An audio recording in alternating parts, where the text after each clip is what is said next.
అమ్మయ్య ఎట్టకేలకు మన సీనియర్స్ మారిపోయారు. అద్దరిపోయే హిట్ పడితే గాని మారాలన్న సంగతి మన వాళ్ళకు తెలియడం లేదా? ఎప్పుడూ ఒకే దారిలో రొటీన్గా వెళ్తున్న సంగతి 65+ వస్తే గాని తెలియలేదా? ఉన్నట్టుండి సీనియర్స్ తమ మైండ్ సెట్ ని ఒకేసారి ఎందుకు మార్చుకున్నారు చూద్దామా? కుబేరా రిలీజ్ తర్వాత ముందుగా ధనుష్, ఆ తర్వాత నాగార్జున రోల్ గురించే ఎక్కువగా మాట్లాడుకుంటున్నారు. ఇందులో నాగ్ దీపక్ గా నెగటివ్ టచ్ ఉన్న రోల్లో కనిపించాడు. దీపక్ క్యారెక్టర్ పాజిటివ్ వేవ్ తో కనిపించి మధ్యలో నెగటివ్ గా మారుతుంది. చివర్లో మళ్లీ పాజిటివ్ టచ్ ఇచ్చి కథను నడిపించాడు. ఇలాంటి రోల్ ఎందుకు చేశావన్న ప్రశ్నకు నాగ్ ఇచ్చిన సమాధానం చిరంజీవిని ఆకట్టుకుంది. కుబేరా సక్సెస్ సెలబ్రేషన్స్ కు ముఖ్య అతిథిగా విచ్చేసిన చిరంజీవి నాగ్ పై ప్రశంసలు కురిపించాడు. ఆరోగ్యం ఏం జరిగినా లైట్ తీసుకోవడంలో నాగ్ తనకు ఆదర్శంగా నిలిచాడని అన్నాడు. నాగ్ స్ఫూర్తితో ఓటీటీలో నటించడానికి కూడా రెడీ అని అనౌన్స్ చేశాడు. చిరంజీవి, బాలకృష్ణ, వెంకటేష్, నాగార్జున మన సీనియర్స్ లో ముందుగా మారింది వెంకటేషే. వరుస ఫ్లాపులతో విసిగెత్తిపోయిన వెంకీ రానా నాయుడుతో ఓటీటీలోకి ఎంట్రీ ఇచ్చాడు. ఏదైనా సరే ముందు వెంకీ చేతుల మీదుగానే మొదలవుతుంది. మహేష్తో కలిసి నటించిన సీతమ్మ వాకిట్లో సిరిమల్లి చెట్టుతో మల్టీస్టారర్ మూవీస్ కి మళ్లీ ఊపిరిపోశాడు. ప్రేమం మూవీలో వెంకీ గెస్ట్ అపీరెన్స్ సినిమాకే హైలైట్ గా నిలిచింది. వయసుతో పాటు అనుభవంతో ఎవరైనా మారాల్సిందే. మలయాళ హీరోస్ ముందుగా మారారు. హీరోస్ గానే నటిస్తామని కూర్చోకుండా అంది వచ్చిన మంచి రోల్స్ ని పోషించి క్రేజ్ కంటిన్యూ చేస్తూ ఉన్నారు. కాకపోతే ఈ సత్యాన్ని మన సీనియర్స్ లేటుగా గ్రహించారు. ఇప్పటికింకా హీరోలమే అంటే జనాలు యాక్సెప్ట్ చేయడం లేదన్న సంగతి ముందుగా వెంకటేష్, ఆ తర్వాత నాగార్జున గ్రహించాడు. బంగారాజు తర్వాత హీరోగా వరుస ఫ్లాపులు చూసిన నాగ్ విసిగిపోయాడు. అందుకే తానొక్కడే హీరోగా కాకుండా అల్లరి నరేష్, రాజ్ తరుణ్తో కలిసి నా సామిరంగా చేసి సక్సెస్ చూశాడు. సినిమా రిలీజ్ అయి ఏడాదిన్నర దాటినా హీరోగా మరో మూవీ చేయలేదు. ఏజ్కు తగ్గ కథ కోసం వెయిట్ చేస్తున్నాడు. ఈలోగా కుబేరలో గుర్తుండిపోయే పాత్ర పోషించాడు. అనుకోకుండా రజనీకాంత్ కూలీలో వచ్చిన విలన్ రోల్ను ఓకే చేసేశాడు. పాన్ ఇండియాగా రిలీజ్ అవుతున్న కూలీ హిట్ అయితే నాగ్ కెరీర్కు మరో యూటర్న్ అవుతుంది. ఓటీటీలో నటించడానికి అభ్యంతరం లేదని చిరంజీవి ఆల్రెడీ చెప్పేశాడు. 50 ఏళ్ల కెరీర్లో ఇంతవరకు క్యారెక్టర్ ఆర్టిస్ట్ జోలికి వెళ్లని బాలయ్య కూడా యూటర్న్ తీసుకునే ఛాన్స్ ఉంది. హీరోగా వరుసగా 4 హిట్స్తో దూసుకుపోతున్నాడు. అఖండ 2 తర్వాత గోపీచంద్ మలనేని మూవీతో పాటు మరో సినిమా లైన్లో పెట్టాడు. అయితే జైలర్ 2లో గెస్ట్ అపీరెన్స్ ఇస్తున్నాడన్న టాక్ నడుస్తోంది. ఇదే నిజమైతే మన సీనియర్స్ అందరూ మారినట్టే లెక్క. మన సీనియర్ స్టార్స్ మారాల్సిన టైం ఎప్పుడో వచ్చినా పోస్ట్ పోన్ చేసుకుంటూ వచ్చారు. ఈలోగా 65+ లోకొచ్చేశారు.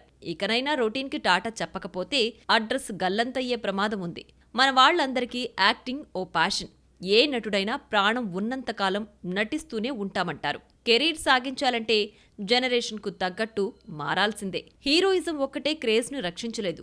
ఇమేజ్ పెంచే రోల్ ఏదైనా వెయ్యాల్సిందే. పర్ఫార్మెన్స్తో నిరూపించుకోవాల్సిందే. తగ్ లైఫ్ డిజాస్టర్ తర్వాత ఎవ్వరూ కనిపించలేదు. ప్రెస్ మీట్ కూడా పెట్టలేదు. మణిరత్నం ఎట్టకేలకు స్పందించాడు. కమల్ ఫ్యాన్స్ ఎన్నో ఆశలు పెట్టుకున్నా తగ్ లైఫ్ పెట్టుబడిలో సగం కూడా రాబట్లేదు. సినిమా ఆడియన్స్ అంచనాలు అందుకోలేకపోవడంతో సారీ చెప్పాడు మణిరత్నం. నాయకుడు సినిమా వచ్చి 37 ఏళ్ల తర్వాత కమల్ మణిరత్నం కాంబో రిపీట్ కావడంతో మరొక నాయకుడు వస్తోందని కమల్ ఫ్యాన్స్ ఎక్స్పెక్ట్ చేశారు. క్రేజీ కాంబినేషన్ పేరు చెప్పి సినిమాను 106 కోట్లు కమితే 40 కోట్లు మాత్రమే వచ్చింది.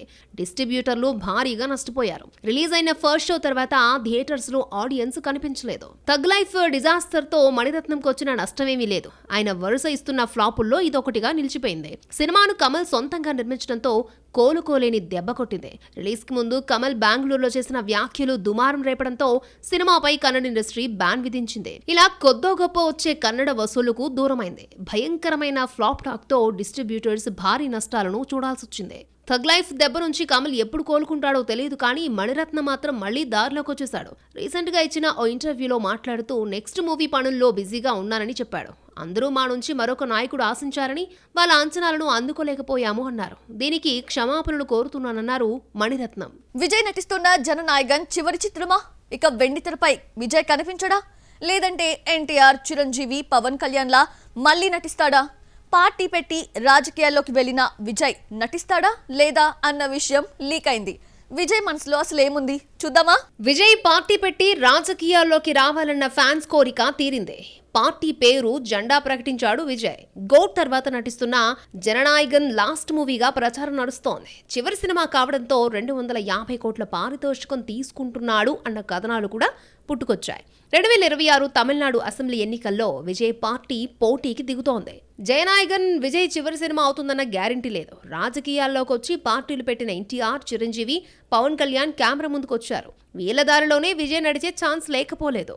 జయనాయగన్ మూవీ తెలుగులో హిట్ అయిన భగవంత్ కేసరికి రీమేక్ గా రూపొందుతోంది. శ్రీలీల రోల్ ని మమతా బైజు పోషిస్తోంది. షూటింగ్ సందర్భంగా ఇదే మీ చివరి సినిమానా అని మమిత విజయ్ ను అడిగిందే. ఇప్పుడే చెప్పలేనని, 2026 ఎన్నికలపై ఆధారపడి ఉంటుందని విజయ్ తనతో అన్నారని చెప్పుకొచ్చింది మమిత. ఈ లెక్కన ప్రభుత్వం ఏర్పాటులో విజయ్ది కీ రోల్ అయితే నటించే ఛాన్స్ లేదు. అధికార పగ్గాలు చేపట్టకపోతే నటిస్తాడని అర్థంలో చెప్పాడు విజయ్. పుష్ప 2 రిలీజ్ తర్వాత రష్మిక రెమ్యునరేషన్ డబుల్ అయిందా? చావా, కుబేరా హిట్స్ తో ఈ కన్నడ బ్యూటీ క్రేజ్ హద్దులు దాటిందా? బాలీవుడ్ క్రేజీ స్టార్స్ కి పోటీగా పారితోషికం పెంచేసిందా? ఎక్కువ తీసుకుంటున్న హీరోయిన్ గా తెలుగులో టాప్ ప్లేస్ ఈ అమ్మడిదేనా? Have a look. రష్మిక నటించిన హిందీ సినిమాలు goodbye, mission Majnu flop అయినా పుష్ప, యానిమల్, పుష్ప 2 హిట్ కావడంతో బాలీవుడ్లో లక్కీ హీరోయిన్ ముద్రపడింది. హిందీ రికార్డులను కొల్లగొట్టిన పుష్ప 2 800 కోట్లకు పైగా కలెక్ట్ చేసింది. చావాతో బ్లాక్ బస్టర్ను కంటిన్యూ చేసింది. లేటెస్ట్ గా రిలీజ్ అయిన కుబేరతో సక్సెస్ తో పాటు ప్రశంసలు అందుకుంది. చిరంజీవి అయితే రష్మికను సౌందర్యతో, నాగార్జునేమో శ్రీదేవితో పోల్చేయడంతో ఈ అమ్మడి ఆనందానికి అంతు లేకుండా పోయింది. Animal, Pushpa 2, Chhaava, కుబేరతో Rashmika success graph ఆకాశాన్ని తాకింది. మధ్యలో సల్మాన్తో జతకట్టిన సికిందర్ మినహాయిస్తే లక్కీ హీరోయిన్ ముద్ర పడింది. హిట్ అయిన ప్రతి సినిమాలో రష్మిక తన రోల్తో ఒక పేజ్ సంపాదించుకుంది. పర్ఫార్మెన్స్ తో ఇంప్రెస్ చేసింది. రష్మిక రెమ్యునరేషన్ చాలా కాలం 1-2 కోట్ల మధ్యలో నడిచింది. చలో, గీత గోవిందం, సరిలేరు నీకెవ్వరు, పుష్ప వంటి హిట్స్ పడినా 2 కోట్లకు మించలేదు. ఎప్పుడైతే యానిమల్తో పాన్ ఇండియా హిట్ అయ్యి 900 కోట్లకు పైగా కలెక్ట్ చేసిందో రష్మిక పారితోషికం 4 కోట్లు దాటిపోయింది. పుష్ప 2 బాలీవుడ్ రికార్డులన్నీ కొల్లగొట్టడంతో రష్మిక ఇమేజ్ లెక్కలన్నీ మారిపోయాయి. రెమ్యునరేషన్ 6 కోట్లు దాటేసింది. ప్రస్తుతం రష్మిక టైం నడుస్తోంది. పర్ఫార్మెన్స్ కు స్కోప్ ఉన్న రోల్స్ తో పాటు దమ్మున్న కథలని ఎంచుకుంటూ హిట్స్ మీద హిట్స్ కొడుతోంది. చావా, కుబేరా హిట్స్ తర్వాత రష్మిక పారితోషికం 8 కోట్లకు చేరిందని టాక్. హిందీ దృశ్యం 3 పై క్లారిటీ వచ్చేసింది. దృశ్యం 2లో అజయ్ దేవ్గన్ నటించాడు. దృశ్యం సిరీస్ సృష్టికర్త జీతు జోసెఫ్ కథతో అజయ్ 2 హిట్స్ కొట్టినా పార్ట్ 3 దగ్గరకు వచ్చేసరికి జీతు కథ ఇవ్వడం లేదా? మలయాళంలో మోహన్ లాల్ తో తీసే దృశ్యం 3కి బాలీవుడ్ దృశ్యం 3కి సంబంధం లేదా? చూద్దామా? రీమేక్ చేసిన ప్రతి భాషలోనూ హిట్ అయిన సినిమా దృశ్యం. మోహన్ లాల్, మీనా జంటగా నటించిన దృశ్యంను తెలుగులో వెంకటేష్ తో తీస్తే ఇక్కడా హిట్ అయింది. కరోనా టైంలో రూపొందిన తెలుగు దృశ్యం 2 ఓటీటీలో రిలీజ్ అయింది. హిందీలో అజయ్, శ్రియ జంటగా నటించారు. మలయాళంలోని 3వ పార్ట్ కూడా జీతు జోసెఫే డైరెక్ట్ చేస్తున్నాడు. గతం ఎప్పటికీ నిశ్శబ్దంగా ఉండదు, దృశ్యం 3 రాబోతోంది అంటూ 3వ భాగాన్ని ప్రకటించాడు జీతు. అయితే జీతు జోసెఫ్ కథతో సంబంధం లేకుండా హిందీలో 3వ పార్ట్ వస్తోందని ప్రచారం జరుగుతోంది. రీసెంట్ గా జీతు స్పష్టతిచ్చాడు. మలయాళంలో తాను రాసిన కథతోనే హిందీలో, తెలుగులో దృశ్యం 3 వస్తోందని తెలిపాడు. దృశ్యం 3 కూడా తెలుగులో వస్తోందని జీతు ప్రకటించడంతో 3వ పార్ట్లో వెంకటేష్ నటిస్తాడా అన్న చర్చ మొదలైంది. తెలుగు దృశ్యంను శ్రీప్రియ డైరెక్ట్ చేయగా దృశ్యం 2ను జీతు దర్శకత్వం వహించాడు. మరి 3వ పార్ట్ను కూడా ఒరిజినల్ డైరెక్టరే తీస్తాడో లేదంటే ఆ ఛాన్స్ ఎవరికొస్తుందో చూడాలి. మరి జీతు ఇచ్చిన కథతోనే మలయాళం, హిందీ, తెలుగులో దృశ్యం 3 రూపొందనుంది. కొత్తగా ఆలోచించిన దర్శకుడు దృశ్యం 3ని 3 భాషల్లో ఒకేసారి రిలీజ్ చేయడానికి ప్లాన్ చేశాడు. 3 భాషల్లో షూటింగ్ అటు ఇటు ఆలస్యమైనా ఒకే రోజు థియేటర్స్కి వస్తుంది. కథ జీతునే ఇచ్చిన నేటివిటీకి తగ్గట్టు హిందీ, తెలుగులో మార్పులు చేస్తారట. ఒక భాషలో హిట్ అయిన తర్వాత మళ్లీ రీమేక్ చేయకుండా ఒకే కథను 3 భాషల్లో తీసి ఒకేసారి రిలీజ్ చేసే ప్లాన్ అమలైతే ఈ కొత్త ప్రయోగం సక్సెస్ అయినట్లే.